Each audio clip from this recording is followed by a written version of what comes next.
Welcome to Season 5 of the Agile Brand with Greg Kihlstrom, where we talk with enterprise and technology platform leaders about the people, processes, and platforms that make marketing and customer experience successful, scalable, and sustainable. This is what creates an Agile brand. I'm your host, Greg Kihlstrom, advisor and consultant for Fortune 1000 marketing and CX leaders and teams as principal and chief strategist at GK5A, and best-selling author, keynote speaker, entrepreneur, and Agile certified coach. The Agile Brand podcast is brought to you by TEKsystems, an industry leader in full-stack technology services, talent services, and real-world application. For more information, go to teksystems.com. To sign up for the Agile Brand newsletter and get the latest insights and articles on marketing technology and CX, or to purchase a copy of my latest book, House of the Customer, go to gregkihlstrom.com. You can also find all my books on Amazon and other retailers. And now on to the show. Today we're going to talk about creating a winning customer and employee experience and how Agile marketing approaches can be introduced and adopted for successful outcomes. To help me discuss this topic, I'd like to welcome Robin Ross, AVP Corporate Marketing at Costco. Robin, welcome to the show. Hey, Greg. Great to be here. Yeah, looking forward to talking about this with you. So why don't we get started with you giving a little background on yourself and what you're currently doing at Costco? You bet. So I've been with Costco 30 years this year. So I started back in 1993, and I've got a not a very unique story where most executives in this company actually started in the stores. I started on the Canadian side of the business, always had my hands in marketing or membership. That kind of led to some regional positions in Western Canada for marketing, and came to the US in 2007 to lead the membership component of the business for the US. And since then, kind of added some additional responsibilities, and now have some corporate marketing responsibilities for the US. And that part of that is advising international as well. Great. Well, yeah, and I know we'll talk about this in a little bit as well. But I would say, being 30 years at the same company, that is definitely, it may not be as unique at Costco as it is in other brands, but I think that says a lot. And we're going to talk more about culture in a little bit. But I wanted to start with something else that I think makes your work unique, as well as makes Costco unique amongst other competitors and many other brands. And that's that Costco famously does not really advertise in traditional ways, or doesn't advertise much in traditional ways. And that sets up an interesting dynamic between the brand as well as with potential customers. So from your perspective then, how is marketing defined then if advertising is really not part of the mix? It's interesting being the guy with marketing in your title on a company that prides itself on not marketing. It's Right.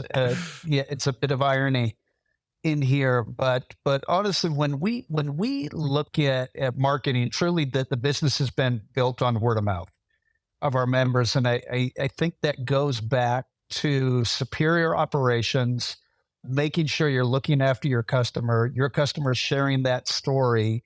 And honestly, in the vein of where social media has gone now, there's just this opportunity that the members are amplifying both the good and the bad in there. But if you don't have a good business first, marketing can never help you.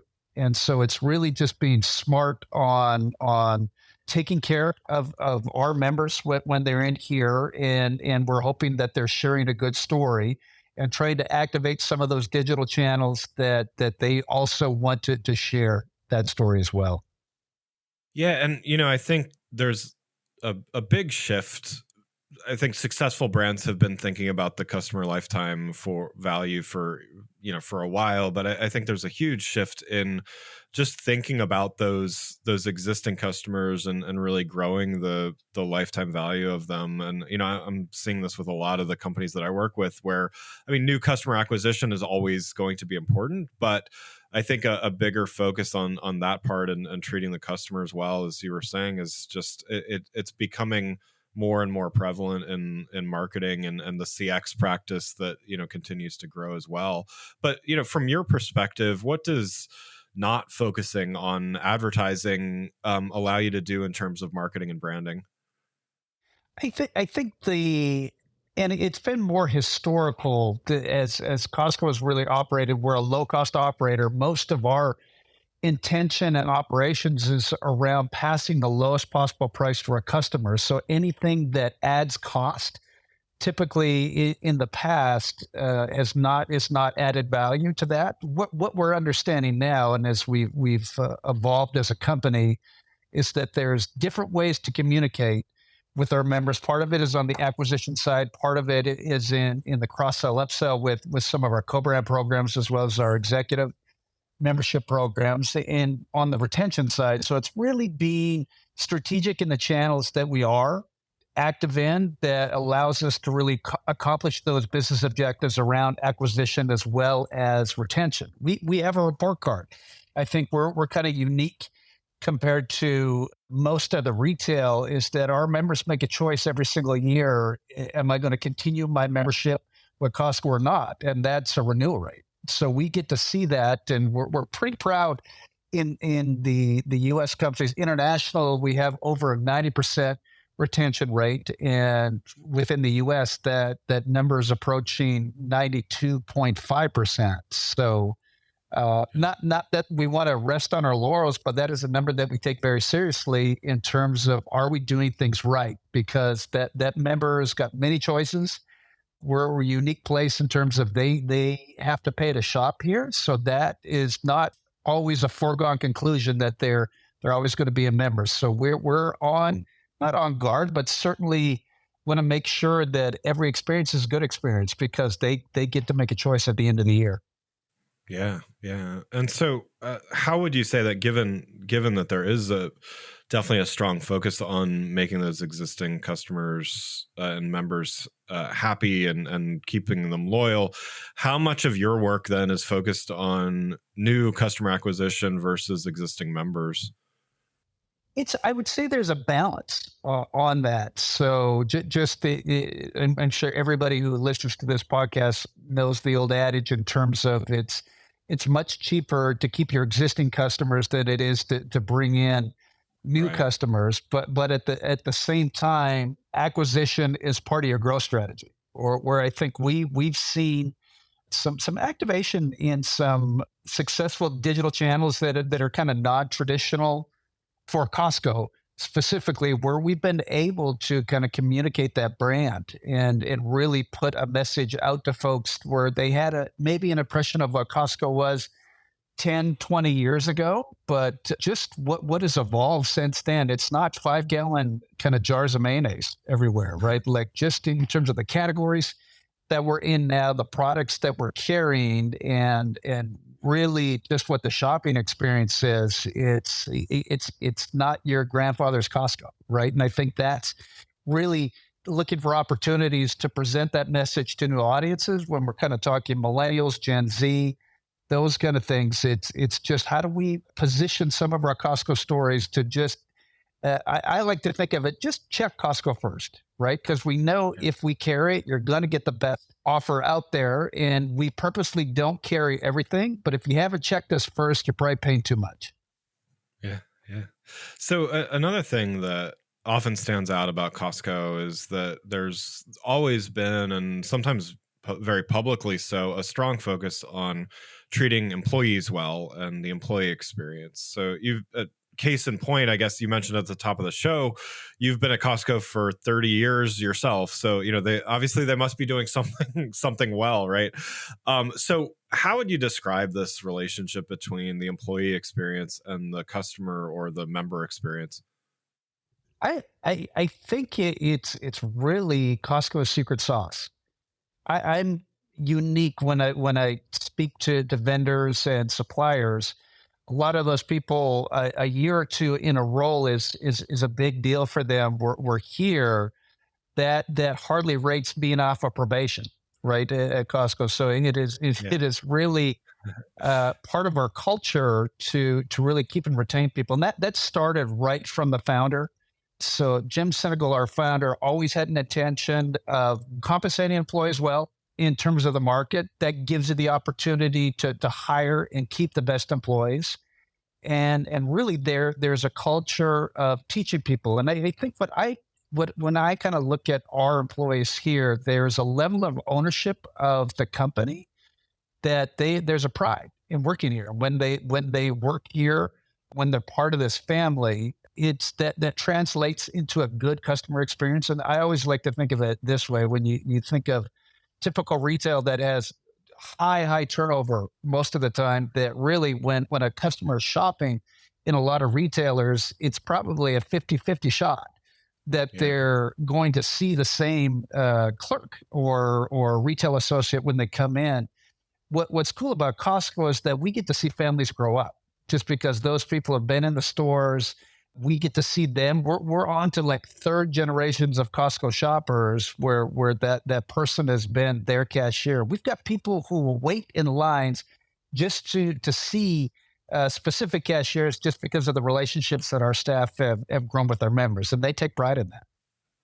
Wow. Yeah, that's great. Yeah, I mean, it definitely seems to be part of the DNA of Costco is this relationship. And you mentioned it. It's great when it can start with the founder, and I think there's maybe a handful of companies that you could say share that, but not too many, right? And so we've got a lot of factors here, right? We've got multiple generations not only entering the workforce, but also staying in the workforce. And we've got, economic conditions, whether that's economic downturns, we've lived through the Great Resignation, or maybe we're still even living through that. So, how do you maintain this kind of culture over, throughout? I mean, in my career alone, I've seen 3 or 4 financial crises, and I'm sure we're due for another one in a few years as well. So, how does a company like Costco maintain it given so much change and so much variation? I think, at least from my perspective, what I've been able to see, it starts with operational discipline. So it's really being clear on what business we're in and how we're trying to measure and run the business. And it's really being thoughtful of the things that you're not going to do that allow you to be crystal clear on the business that you're running in. So, and part of that is preparing for times that are tough, right? So we've, like you, I've seen financial kind of conditions kind of coming in. We've seen like battling through COVID and just those circumstances. And as a company, we're proud to say that we've been able to weather a lot of that with no impact to employees, where you see in kind of current economic times now, like that is a massive decision that really is kind of impacts somebody's life if they're going to lose their job. And that is the last thing that somebody would consider as a way to save cost here as a company, which I think just kind of speaks to how we operate. We're going to figure out how to make the operation efficient so it's never on the backs of the employees, right? So we want to be able to compensate our employees at a very competitive of wage and maximize our expenses in different places of the business, because it's the employees who have the relationships with the customers, and honestly, the company is built on that. We're very good merchants in terms of bringing in great merchandise, but the next secret part of that is that relationship they have with employees. And honestly, as kind of a big box operator, it's not we're not known for having concierge level service, right? We kind of keep our costs low. You walk into the store, you see steel and concrete floors, but it's an efficient operation. So we kind of make sure our costs are controlled in different places, and allows that employee to focus on that. And we've got very productive employees as well. So they also are a big part of making this an efficient operation. Before we continue, I'd like to make sure you're aware of the upcoming CXPS 2023 conference, May 8 through 11, 2023 in Durham, North Carolina. CXPS is a great CX event focused on professional services firms that want to know how to take the next steps to make their firm successful in integrating client experience with their firm's strategic initiatives. To learn more and register for the conference, go to clientexperience.org/CXPS-conference. That's clientexperience.org/CXPS-conference. And you can register with the code AGILE200, that's AGILE 200, for $200 off your tickets. You can hear from top professional services executives and CX thought leaders like myself through a combination of keynotes, breakout sessions, workshops, and panel discussions. Make sure to register at clientexperience.org/CXPS-conference with the code AGILE200 for $200 off your tickets. Now let's get back to the show. Well, the last topic I wanted to discuss with you is Agile marketing, which when you and I chatted before the show, it's something we've both been through, and it's something you've implemented with your team at Costco. Can you talk a little bit about your experience implementing Agile marketing at the beginning, and what were some of the early wins, and maybe perhaps some of the biggest challenges? Yeah, so I could tell you, first of all, we probably did more wrong than we did right in the Yeah. beginning. And so part of this journey is really the aspiration to be clear on what we're trying to get done, to make the most efficient use of our employee as resources, and to try and get out of siloed thinking. Where before, like, a project would kind of run team to team to team, and that whole idea of a waterfall approach is that you're always waiting for your piece to kind of come in. And I've always been kind of fascinated watching what my peers have done in IT as they adopted what we know kind of Agile kind of came out of that software development kind of Yeah. stage, and kind of watching how they would talk about it in terms of, here's what we're trying to do. Did I always see it in execution?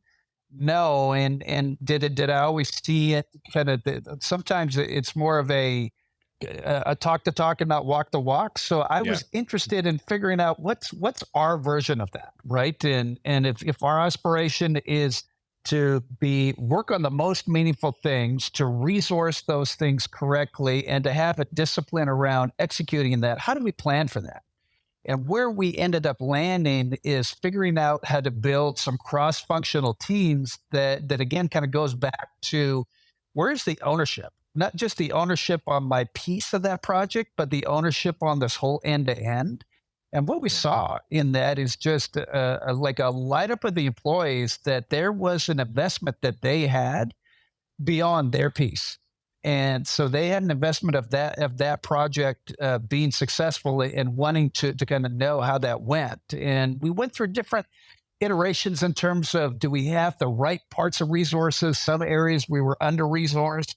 How do we do that? Some things are a shared service as opposed to a pod, and really trying to kind of engineer our teams in a good place. Sometimes they're too big, sometimes they're too small, sometimes management is too involved, sometimes management is under involved, and it's just really figuring out the right dials to dial that in, where there was an ability to kind of create some momentum, that this team was able to take a project, and the goal being, you take this, pretty much make as many of the decisions that you can in this group to keep things moving, rather than just phase to phase to phase, and everybody's level of ownership is only around their single part, and nobody Yeah. really kind of cares about the overall impact or outcome of that project.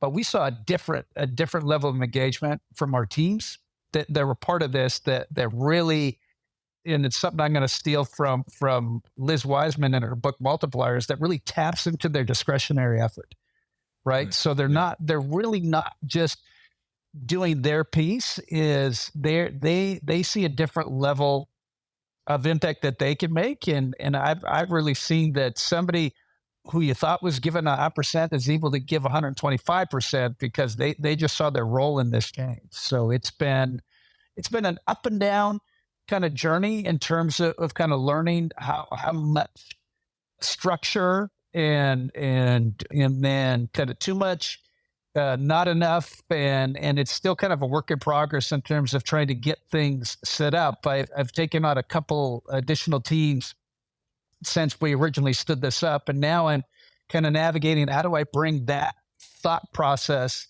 and kind of work style to this team too? Because you can't just kind of command and control and says, okay, now we're agile. There needs to Right. be an agreement in terms of how that team's version of agile is going to be, because if it's just my idea, it's going to be the worst, right? But when it's Yeah. really kind of tapping into how they want to make things work, and you kind of tap into how they're invested in terms of what that difference is going to be, man, I can just get out of the way and figure out how to remove blockers.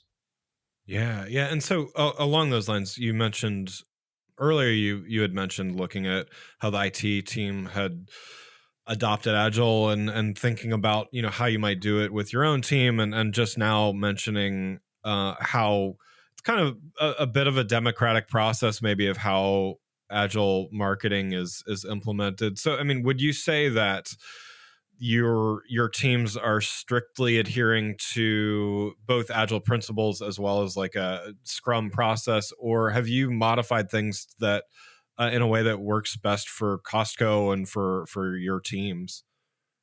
Absolutely, it's a modification, right? Yeah. Yeah. When because if you read, I've done my research into a lot of agile. There was a lot of kind of focus on the ceremonies, I guess I would call it, and the Yeah. process, where I think that starts you at least to keep going.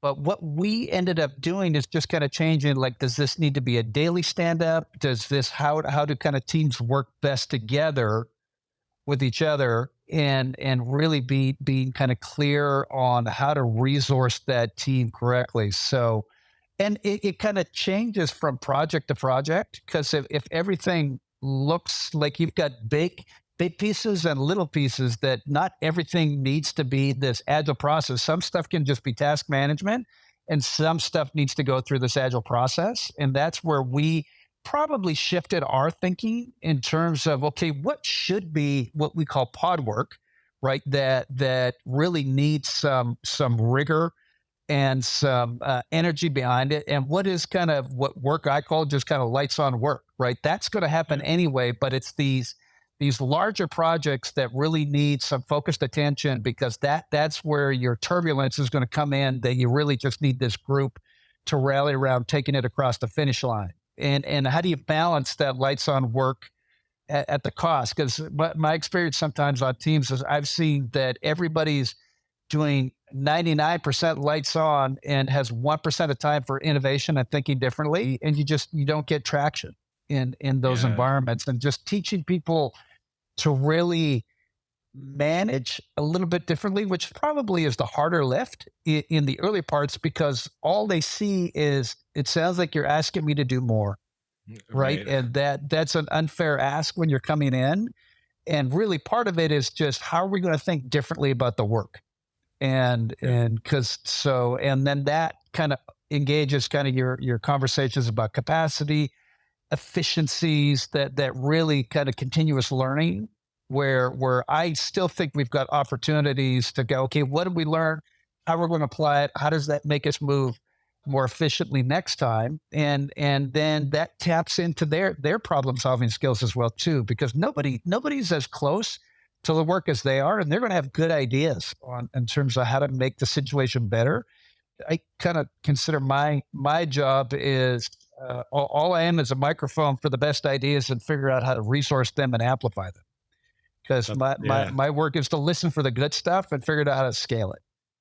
That's great. Yeah, and I've helped several teams implement agile marketing, and the ones that I've seen, I would say the ones that I've seen that have been sustainably successful do, it sounds like very similar to what your teams have done, which is, I think it's important to understand the fundamentals. I think it's important to understand the rituals and the all that stuff about Scrum, and then you can see what works and what doesn't. But any team that has used it and used it sustainably, they have made it their own. And they're doing a lot of things that may be strictly adhering, but they're also doing a lot of things that just use common sense. And to your point about continuous improvement, I think how can you have a system of continuous improvement without continually modifying it? So if you're stuck rigid in specific ways and practices, you can't really continuously improve. So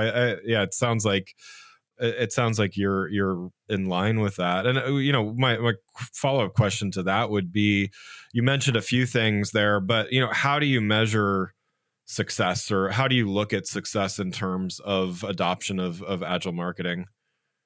The big thing to me, and it's a little softer to kind of measure, but I kind of read for engagement in the process in Yeah. terms of how the employees are kind of gauged. Because I think originally we thought that Agile was a tool, not necessarily a way to think. And where I've kind of shifted my thinking on it, it's really Agile should teach employees how to think about their processes, not necessarily just using a tool or a mechanism or a framework to go. The framework just helps you start, is all. That just is Yeah. less to think about to kind of get started. And then the modifications kind of help you maintain kind of what's working and what's not working. And I think that's what kind of, it's a conversation, right? Like what about this is working? What about this is not working? It's almost agile within agile, right? Yeah. So it's Right. kind of Right. thinking, how do we even have continuous improvement on how we're working with agile is part of where we're trying to go to. And a lot of times it's what I'm learning from the employees that excites me is the parts that they like and the parts that don't work as much, and giving them that freedom to really, hey, I'm focused on the outcome. You guys tell me about the process and what's working or not working, and we'll modify as we go, right? But Yeah. it's not being dogmatic about something. It's really being where it's the spirit of agile, I guess, is the big piece, because I think I've seen the failure and the dogma where people disengage because, oh great, now it's a stand up, now it's this, now, and they're doing it because it's on the calendar. They're not doing it because that helps them work better, help Yeah. them work better together. Yeah. Completely agree. I think in terms of the trying to avoid the dogmatic approach as well. And again, I think there's a difference between knowing the fundamentals and knowing this stuff versus having to strictly adhere to it. Because yeah, I think teams want to have, especially the when you adhere to the agile principles, it actually goes against some of the dogmatism or whatever. In that, again, if you're going to continuously improve things, you have to be open to changing some of those, some of those fundamentals. So yeah, agreed.